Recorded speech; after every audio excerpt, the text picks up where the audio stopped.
Bonjour tout le monde. Si vous êtes blogueur, vous vous êtes sûrement déjà retrouvé confronté face à la page blanche. C'est-à-dire qu'on sait pertinemment qu'il faut écrire des articles pour avoir du succès avec notre blog, mais finalement on trouve pas l'inspiration, on sait pas trop par où commencer et on se retrouve bloqué face à nos articles sans savoir quoi écrire, ni par où commencer. Et c'est un problème qui est récurrent même chez des personnes qui ont l'habitude de rédiger beaucoup d'articles comme moi, c'est-à-dire qu'il y a des jours comme ça où j'ai pas envie d'écrire, j'ai pas l'inspiration, je suis pas motivée, enfin il y a tout plein de raisons différentes qui peuvent expliquer le fait que j'ai pas envie d'écrire un article aujourd'hui. Et si ça arrive une fois de temps en temps, c'est pas si grave, mais si on fait ça sur le long terme, ça peut littéralement tuer notre blog, puisque pas d'article égale pas de contenu frais, égale pas de nouvelles choses à présenter à ses lecteurs. Du coup, j'ai voulu vous tourner un petit peu cette vidéo pour vous donner des conseils et vous dire comment je fais quand je me retrouve un petit peu dans cet état-là, où j'ai pas spécialement envie d'écrire, mais je sais que mon article doit sortir dans quelques jours ou autre. Et cette vidéo va être découpée un petit peu en deux parties, si j'ose dire. Parce qu'avant de vous donner mes conseils, il fallait que j'insiste sur le pourquoi vous n'arrivez pas à écrire. Je l'ai dit, il y a énormément de raisons différentes qui peuvent expliquer le fait que aujourd'hui c'est pas le jour pour écrire votre article et c'est peut-être pas si grave dans le fond. Mais si ça vous arrive vraiment trop régulièrement, il va falloir travailler un petit peu là-dessus, vous poser des questions à ce sujet-là pour éviter à l'avenir d'être coincé face à ce problème-là qui est on ne peut plus frustrant, je pense qu'on est d'accord. Alors du coup, si vous n'arrivez pas à écrire votre article, si vous vous dites mince, j'y arrive pas, là j'ai rien qui me vient, pourquoi vous vous dites ça? Est-ce que c'est un manque d'inspiration? Est-ce que vous ne savez pas quel sujet aborder? Est-ce que vous ignorez quels conseils dispenser dans votre article, quoi mettre dedans finalement? Est-ce que vous manquez tout simplement de temps? Et est-ce que vous manquez vraiment de temps? Ou est-ce que le temps est une excuse pour ne pas le faire finalement?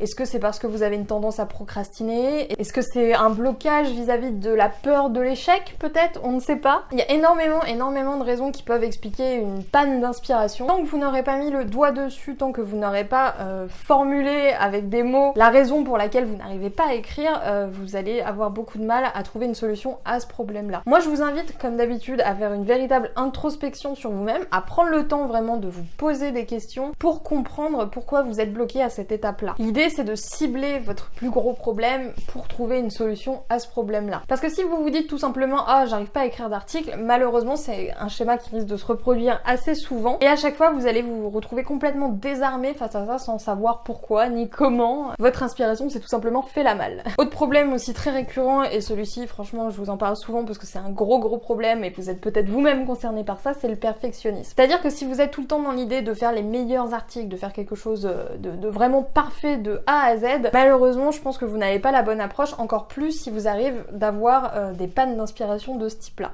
Le fait, en fait, de placer la barre trop haut, ça va tout simplement vous empêcher d'essayer de sauter par-dessus la barre, super métaphore, parce que vous allez vous dire c'est inatteignable, en fait, c'est pas possible, donc quel est l'intérêt d'essayer vraiment? Quel est l'intérêt de mettre des efforts dans quelque chose que vous ne croyez pas possible? Aux blogueurs trop perfectionnistes, encore une fois, n'ayez pas peur de proposer du contenu, on va dire moyen. N'ayez pas peur qu'il y ait une coquille ici, qu'il y ait une faute là, on s'en fout complètement. Ce qui est important, c'est que vous vous améliorez avec le temps, c'est que votre article soit publié en temps et en heure. Maintenant, je vais vous dire comment moi je gère ce genre de situation, parce que c'est quelque chose qui m'arrive de temps en temps, il faut le dire. Et comme je peux pas vraiment me permettre de faire ça, disons pendant 2 semaines, voilà, sans rien écrire, j'ai commencé à essayer de trouver des petites techniques pour retrouver l'inspiration, pour me motiver à rédiger des articles. Et ça fonctionne plutôt bien jusque-là, donc je vais partager tout ça avec vous. J'espère que ça pourra vous aider de la même manière que moi, ça m'a aidé justement à éviter d'avoir du retard sur mes publications. Premier truc qui marche très bien pour moi, et c'est en particulier quand j'ai du mal à formuler des phrases, vous savez, quand vous écrivez un truc, vous dites ah non c'est mauvais, vous effacez, vous recommencez, etc. et à chaque fois vous effacez finalement, donc vous n'avancez pas. Ce que je fais quand je suis dans ce genre de situation là où j'arrive vraiment pas à faire des phrases qui me plaisent, c'est que je me sers de mon dictaphone. Le dictaphone que j'utilise, c'est tout simplement le dictaphone qu'il y a sur l'iPhone. C'est la reconnaissance vocale la plus précise, on va dire, de tout ce que j'ai pu tester. Honnêtement, c'est toujours l'iPhone qui a toujours mieux compris ce que je disais que le reste des dictaphones existants. Enfin, si vous savez pas comment ça marche, en fait c'est très simple, vous dictez tout simplement les phrases, vos articles, un peu en mode vraiment dicté, genre vous dites les virgules, 2 points à la ligne, etc. Cet outil-là, donc le dictaphone, va retranscrire ce que vous avez dit en version écrite. Alors bien sûr, on est français, on subit les règles innombrables et complètement tirées par les cheveux de la langue française, qui est vraiment une langue très compliquée avec plein de petits détails. Donc évidemment, ça vous livrera pas un article fini, un texte fini, c'est quelque chose qu'il va falloir relire, qu'il va falloir corriger éventuellement un petit peu. Et là où c'est vraiment puissant, comme je vous le dis, c'est quand vous n'arrivez pas en fait tout simplement à écrire votre article. Vous savez ce que vous allez mettre dedans, mais vous n'arrivez pas en fait à avancer là-dedans. Et ce qui est trop bien avec le dictaphone, c'est que vu que vous parlez, vous dites des phrases plus ou moins sensées, vu que vous allez essayer de dicter votre article, on va dire par paragraphe ou en entier, vous allez avancer malgré tout. Et ça va vous aider finalement à rédiger, on va dire, une espèce de premier jet, sans vous arrêter toutes les 2 secondes pour vous dire mince, qu'est-ce que j'ai dit avant. Et moi c'est quelque chose qui fonctionne très très bien parce que en plus de ça, quand on parle à l'oral, même si on dicte un article comme ça qu'on a dans la tête, généralement on dit plus de mots qu'on le pense, ce qui fait que vous pouvez très très facilement écrire un article long juste en le dictant comme ça, parce que vous n'allez pas vous apercevoir en fait que l'article est si long que ça, et ça vous donnera une très très très bonne base pour commencer à attaquer l'article en lui-même. Vous pouvez même le rédiger en entier avec. Moi je fais souvent des petits passages comme ça quand j'ai vraiment du mal, et le reste je le fais à l'écrit parce qu'on n'a pas forcément la même manière de parler que la même manière d'écrire. Mais honnêtement c'est quelque chose qui m'a sauvé plus d'une fois quand j'étais bloquée au commencement d'un article ou un paragraphe en particulier. Je sors le dictaphone et ça y est, mon article... en tout cas la base de mon article est jetée. Deuxième conseil qui rejoint peut-être un petit peu le premier, c'est de toujours faire un premier jet et si possible d'une traite. C'est-à-dire que votre article, vous allez le rédiger en entier d'un coup, sans vous arrêter, sans vous dire ça c'est pas bien, ça c'est pas cohérent, machin.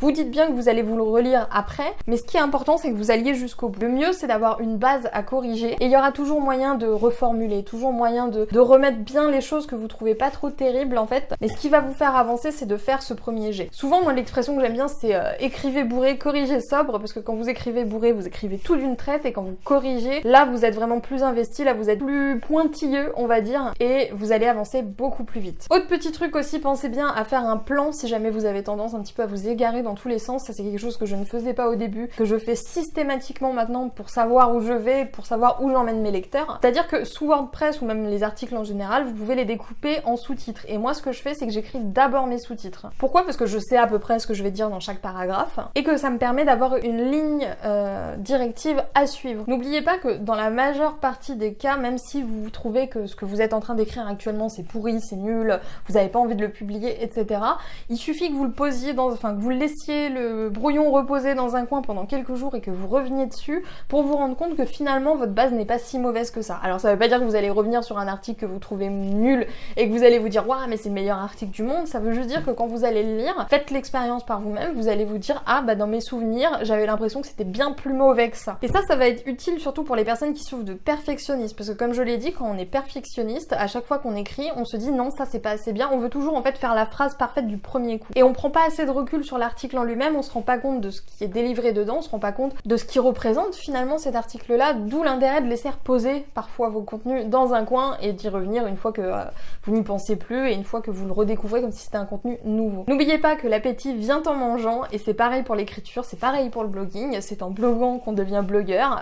Donc même si vous n'avez pas l'inspiration, même si vous dites je n'y arrive pas, ça veut pas, essayez quand même toujours de vous lancer, au moins de commencer, sans vous mettre de barrière, même en vous disant peut-être bon bah c'est un article au pire que j'écris dans le vide, ça se trouve je vais pas le publier mais au moins je l'écris et on voit. Parce que si vous ne vous lancez pas, l'article sera jamais écrit, vous allez sans arrêt le repousser à plus tard. Sachez que vous perdrez jamais de temps à rester devant votre page d'article vierge avec rien d'écrit dessus, à vous creuser la tête et à faire que ça, vraiment à vous poser devant et à vous poser des questions et à vous dire bon alors qu'est-ce que j'écris, qu'est-ce que je fais. Vaut mieux que vous perdiez du temps à rester devant une page blanche comme ça plutôt que vous fassiez autre chose et que vous dites bon bah j'y arrive pas donc je le fais pas et je vais faire autre chose. Parce que vous allez pas avoir du jour au lendemain comme ça par magie envie de le faire. Bon parfois ça arrive que voilà il y ait des variations etc. Mais dans la majeure partie des cas, les gens qui font ça et qui disent bon j'y arrive pas avant même d'avoir vraiment essayé de s'investir dans le processus de rédaction sont des gens qui ne le feront jamais. Un truc qui a été très utile pour moi que je tiens de Stephen King, à qui je n'ai pas parlé personnellement mais dont j'ai lu le livre qui s'appelle Écrivain mémoire d'un métier. Et dedans, c'est un conseil qui m'a été très utile quand je l'ai découvert et qui me sert aujourd'hui tout le temps. C'est le fait de donner rendez-vous à l'inspiration. Et attention quand même parce que je pense que ça correspond peut-être pas à tout le monde, mais c'est quelque chose à tester. C'est-à-dire que Stephen King explique dans ce livre que lui, tous les matins, de 10h à 12h, il est occupé, il écrit. Et il ne fait rien d'autre et tout le monde est au courant que de 10h à 12h, c'est le créneau où il écrit et lui-même ne fait qu'écrire pendant ce temps-là. Et il explique bien dans ce livre que l'inspiration ne vient pas comme ça et que si vous ne prenez pas rendez-vous avec l'inspiration, elle n'arrivera pas comme par magie. Vous n'allez pas vous réveiller un moment et vous dire « Ah mon dieu, j'ai une super idée de phrase à mettre dans mon article ». Il faut vous mettre vraiment en condition, il faut vraiment donner rendez-vous à l'inspiration en vous réservant un créneau horaire, quelques heures ou même une demi-heure si vous n'avez pas beaucoup de temps, dédié à la rédaction. Et même si vous n'arrivez pas à vous lancer dans le processus de rédaction, faites au moins l'effort de rester uniquement concentré sur cette page blanche plutôt que de passer à autre chose parce que c'est quelque chose qui ne fonctionnera pas malheureusement sur le long terme. Ce qui compte vraiment, c'est que vous restiez focus sur votre travail d'écriture, sur votre travail de rédaction et que vous vous habituiez un maximum à écrire un maximum. Même si c'est 20 minutes, même si c'est 30 minutes, plus vous aurez l'habitude d'écrire tous les jours à une heure précise et moins vous aurez de mal à vous lancer dès le départ et à le faire directement. Donc voilà, c'était le peu de conseils que j'avais à vous délivrer à ce niveau-là. Je sais que c'est très compliqué quand on manque d'inspiration de réaliser que en fait on peut pas attendre tout simplement que l'inspiration vienne. Faut vraiment que vous vous forciez un petit peu, malheureusement si jamais ça dure trop longtemps.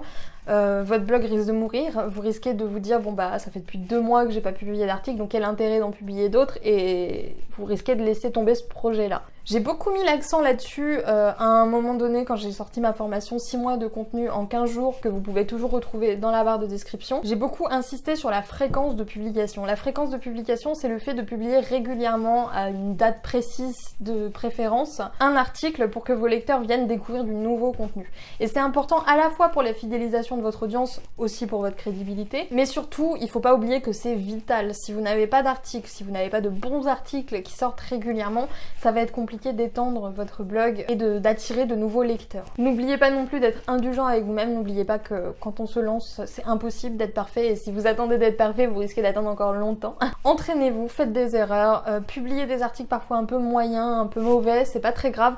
À partir du moment où vous êtes dans cette logique où vous allez tout faire pour vous améliorer et pour tenir sur le long terme, personne ne vous en voudra, franchement. Croyez en vous, soyez sympa avec vous et surtout, ne négligez pas la rédaction de vos articles. Si jamais vous avez des soucis d'organisation, de planification à ce niveau-là, je l'ai dit, j'ai une formation complète où je vous explique comment créer votre calendrier éditorial avec Trello, comment trouver des idées d'articles et surtout comment optimiser au maximum le processus de rédaction de vos articles pour réussir à planifier 6 mois de contenu en 15 jours. Donc si c'est quelque chose qui peut vous servir et que vous pensez que vous avez besoin de vous réorganiser un petit peu au niveau de vos articles, n'hésitez pas à y jeter un coup d'œil. C'est une formation complète où j'ai essayé de vous apporter toutes mes astuces pour être régulier et publier de bons contenus, même si vous rédigez beaucoup d'articles. Donc j'espère que cette vidéo vous aura plu. Moi je vous dis à plus dans une nouvelle vidéo sur la chaîne de Wonder Whale Queen.